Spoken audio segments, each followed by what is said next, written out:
it chapter by chapter, one bite at a time. So many adventures and mountains we can climb. Take it word for word, line by line, one bite at a time.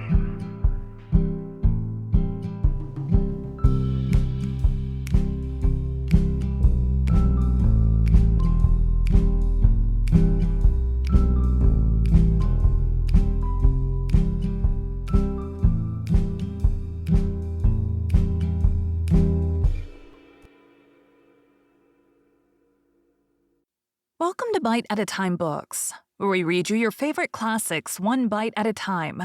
My name is Bree Carlile, and I love to read, and wanted to share my passion with listeners like you. If you want to know what's coming next and vote on upcoming books, sign up for our newsletter at biteatatimebooks.com. You'll also find our new t-shirts in the shop, including podcast shirts and quote shirts from your favorite classic novels. Be sure to follow my show on your favorite podcast platform so you get all the new episodes. You can find most of our links in the show notes. But also our website, biteatatimebooks.com, includes all of the links for our show, including to our Patreon to support the show, and YouTube, where we have special behind the narration of the episodes. We're part of the Bite at a Time Books Productions Network. If you'd also like to hear what inspired your favorite classic authors to write their novels, and what was going on in the world at the time, check out the Bite at a Time Books Behind the Story podcast, wherever you listen to podcasts. Please note, while we try to keep the text as close to the original as possible, some words have been changed to honor the marginalized communities who've identified the words as harmful, and to stay in alignment with Bite at a Time Books' brand values.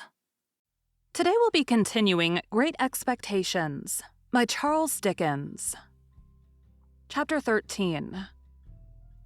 It was a trial to my feelings, on the next day but one, to see Joe arraying himself in his Sunday clothes to accompany me to Miss Havisham's. However, as he thought his court suit necessary to the occasion, it was not for me to tell him that he looked far better in his working dress. Rather, because I knew he made himself so dreadfully uncomfortable, entirely on my account, and that it was for me he pulled up his shirt collar so very high behind that it made the hair on the crown of his head stand up like a tuft of feathers. At breakfast time, my sister declared her intention of going to town with us, and being left at Uncle Pumblechook's and called for, when we had done with our fine ladies, a way of putting the case from which Joe appeared inclined to argue the worst.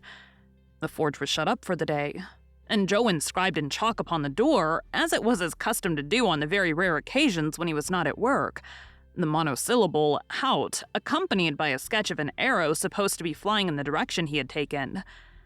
We walked to town, my sister leading the way in a very large beaver bonnet, and carrying a basket like the Great Seal of England in plaited straw, a pair of pattens, a spare shawl, and an umbrella, though it was a fine bright day.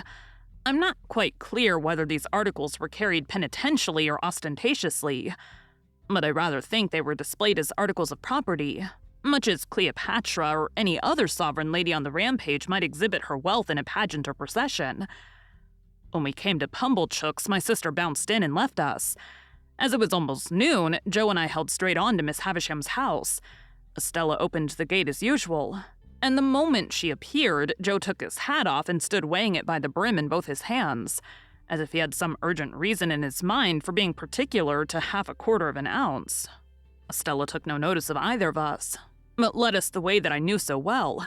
I followed next to her, and Joe came last. When I looked back at Joe in the long passage, he was still weighing his hat with the greatest care, and was coming after us in long strides on the tips of his toes. Estella told me we were both to go in, so I took Joe by the coat cuff and conducted him into Miss Havisham's presence. She was seated at her dressing table and looked round at us immediately. "Oh," said she to Joe, "you are the husband of the sister of this boy." I could hardly have imagined dear old Joe looking so unlike himself or so like some extraordinary bird, standing as he did speechless, with his tuft of feathers ruffled and his mouth open as if he wanted a worm. "You are the husband," repeated Miss Havisham, "of the sister of this boy." It was very aggravating, But throughout the interview, Joe persisted in addressing me instead of Miss Havisham. Which I mean to say, Pip, Joe now observed in a manner that was at once expressive of forcible argumentation, strict confidence, and great politeness. as I hop and married your sister, and I were at the time what you might call, if you was anyways inclined, a single man. Well, said Miss Havisham, and you have reared the boy with the intention of taking him for your apprentice. Is that so, Mr. Gargery? You know, Pip, replied Joe, as you and me were ever friends, and it were looked forward to betwixt us, as being calculated to lead to larks. Not but what, Pip, if you had ever made objections to the business, such as its being open to black and sut or such like, not but what they would have been attended to, don't you see? Has the boy, said Miss Havisham, ever made any objection? Does he like the trade? Which it is well beknown to yourself, Pip, returned Joe, strengthening his former mixture of argumentation, confidence, and politeness, that it were the wish of your own heart. I saw the idea suddenly break upon him that he would adapt his epitaph to the occasion before he went on to say, and there weren't no objection on your part, and Pip, it were the great wish of your heart. It was quite in vain for me to endeavor to make him sensible that he ought to speak to Miss Havisham. The more I made faces and gestures to him to do it, the more confidential, argumentative, and polite he persisted in being to me. Have you brought his indentures with you? Asked Miss Havisham. Well, Pip, you know, replied Joe as if that were a little unreasonable.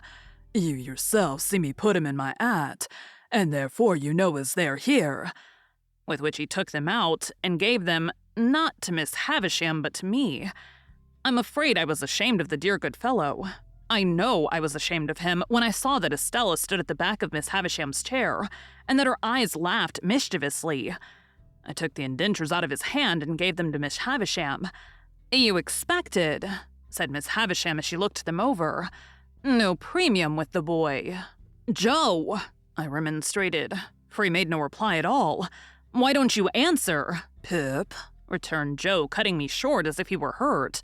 Which I mean to say, that were not a question requiring an answer betwixt yourself and me, and which you know the answer to be full well, no. You know it to be no, Pip, and wherefore should I say it? Miss Havisham glanced at him as if she understood what he really was better than I had thought possible, seeing what he was there, and took up a little bag from the table beside her. Pip has earned a premium here, she said, and here it is. There are 25 guineas in this bag. Give it to your master, Pip. As if he were absolutely out of his mind with the wonder awakened in him by her strange figure in the strange room, Joe, even at this pass, persisted in addressing me. This is very liberal on your part, Pip, said Joe, and it is as such received and grateful welcome, though never looked for far nor near nor nowheres. And now, old chap, said Joe, conveying to me a sensation first of burning and then of freezing, for I felt as if that familiar expression were applied to Miss Havisham. And now, old chap, may we do our duty.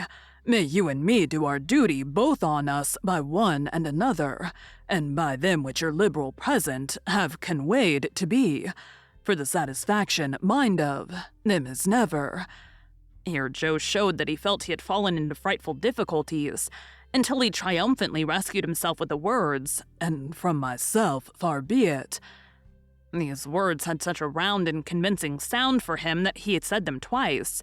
Goodbye, Pip, said Miss Havisham. Let them out, Estella. Am I to come again, Miss Havisham? I asked. No.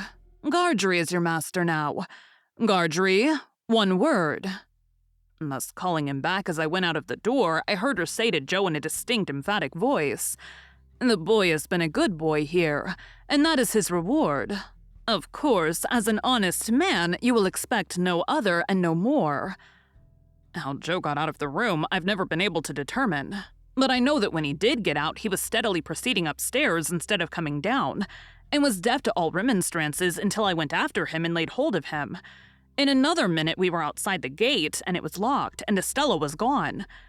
When we stood in the daylight alone again, Joe backed up against a wall and said to me, Astonishing.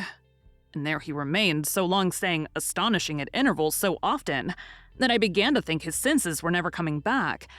At length, he prolonged his remark into, Pip, I do assure you, this is astonishing. And so by degrees became conversational and able to walk away. I have reason to think that Joe's intellects were brightened by the encounter they had passed through, and that on our way to Pumblechook's he invented a subtle and deep design. My reason is to be found in what took place in Mr. Pumblechook's parlor, where, on our presenting ourselves, my sister sat in conference with that detested seedsman. "Well," cried my sister, addressing us both at once, "and what's happened to you? I wonder you condescend to come back to such poor society as this. I am sure I do." Miss Havisham, said Joe with a fixed look at me like an effort of remembrance, made it very particular that we should give her, were it compliments or respects, Pip. "Compliments," I said. "Which that were my own belief," answered Joe. "Her compliments to Mrs. J. Gargery." "Much good they'll do me," observed my sister, but rather gratified too. "And wishing," pursued Joe with another fixed look at me, like another effort of remembrance, "that the state of Miss Havisham's health were such as would have allowed, were it, Pip?" "Of her having the pleasure," I added. "Of ladies' company," said Joe and drew a long breath. "Well," cried my sister with a mollified glance at Mr. Pumblechook, "she might have had the politeness to send that message at first, but it's better late than never. And what did she give young Rantipole here?" "She give him," said Joe. "nothing." Mrs. Joe was going to break out, but Joe went on. "What she give," said Joe, "she give to his friends. And by his friends were her explanation. I mean into the hands of his sister, Mrs. J. Gargery. Them were her words, Mrs. J. Gargery. She mayn't have knowed," added Joe with an appearance of reflection, "whether it were Joe or George." My sister looked at Pumblechook, who smoothed the elbows of his wooden armchair and nodded at her and at the fire as if he had known all about it beforehand. "And how much have you got?" asked my sister, laughing, positively laughing. "What would present company say to £10?" demanded Joe. "They'd say," returned my sister curtly, "pretty well. Not too much, pretty well." "It's more than that, then," said Joe. That fearful impostor Pumblechook immediately nodded and said as he rubbed the arms of his chair, "It's more than that, Mum." "Why, you don't mean to say," began my sister. "Yes, I do, Mum," said Pumblechook. "But wait a bit. Go on, Joseph. Good in you, go on." "What would present company say?" proceeded Joe. "To £20. "Handsome would be the word," returned my sister. "Well then," said Joe, "it's more than £20. That abject hypocrite Pumblechook nodded again and said with a patronizing laugh, "It's more than that, Mum. Good again, follow her up, Joseph." "Then to make an end of it," said Joe, delightedly handing the bag to my sister, "it's £25. "It's £25, Mum," echoed the basest of swindlers, Pumblechook, rising to shake hands with her. "And it's no more than your merits, as I said when my opinion was asked, and I wish you joy of the money." If the villain had stopped here, his case would have been sufficiently awful, but he blackened his guilt by proceeding to take me into custody with a right patronage that left all his former criminality far behind. "Now you see, Joseph and wife," said Pumblechook as he took me by the arm above the elbow, "I am one of them that always go right through with what they've begun. This boy must be bound out of hand. That's my way, bound out of hand." "Goodness knows, Uncle Pumblechook," said my sister, grasping the money, "we're deeply beholden to you." "Never mind me, Mum," returned that diabolical corn chandler. "A pleasure's a pleasure all the world over. But this boy, you know we must have him bound. I said I'd see to it, to tell you the truth." The justices were sitting in the town hall near at hand, and we at once went over to have me bound apprentice to Joe in the magisterial presence. I say we went over, but I was pushed over by Pumblechook. Exactly as if I had that moment picked a pocket or fired a rick. Indeed, it was the general impression in court that I'd been taken red-handed, For as Pumblechook shoved me before him through the crowd, I heard some people say, "What's he done?" and others, "He's a young'un too, but looks bad, don't he?" One person of mild and benevolent aspect even gave me a tract ornamented with a woodcut of a malevolent young man fitted up with a perfect sausage shop of feathers, and entitled to be read in my cell. The hall was a queer place, I thought, with higher pews in it than a church, and with people hanging over the pews looking on, and with mighty justices, one with a powdered head leaning back in chairs with folded arms or taking snuff or going to sleep or writing or reading the newspapers, and with some shining black portraits on the walls which my unartistic eye regarded as a composition of hardbake and sticking plaster. Here, in a corner, my indentures were duly signed and attested, and I was bound, Mr. Pumblechook holding me all the while as if we had looked in our own way to the scaffold to have those little preliminaries disposed of. When we had come out again and had got rid of the boys who had been put into great spirits by the expectation of seeing me publicly tortured, and who were much disappointed to find that my friends were merely rallying round me, we went back to Pumblechook's. And there my sister became so excited by the 25 guineas that nothing would serve her but we must have a dinner out of that windfall at the Blue Boar, and that Pumblechook must go over in his chaise cart and bring the Hubbles and Mr. Wopsle.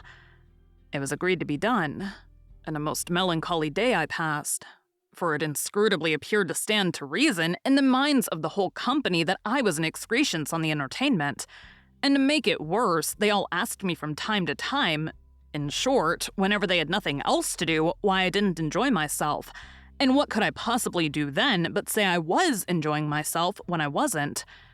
However, they were grown up and had their own way, and they made the most of it.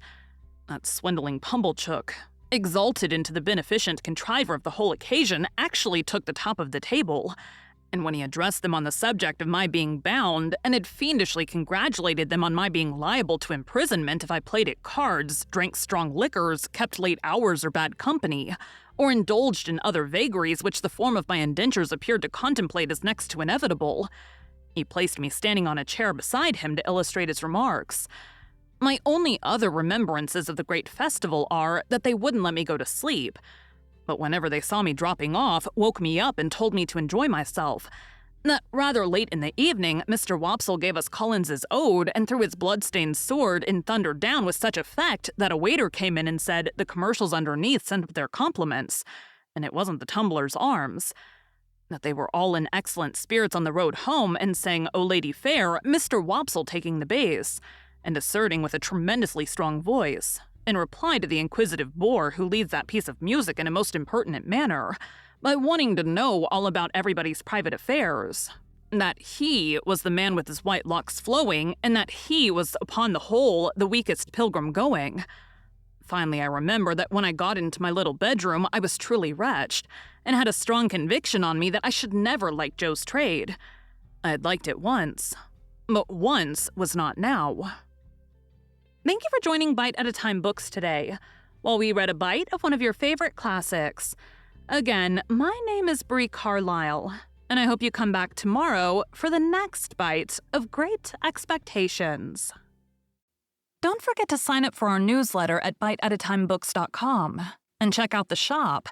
You can check out the show notes or our website, biteatatimebooks.com, for the rest of the links for our show. We'd love to hear from you on social media as well.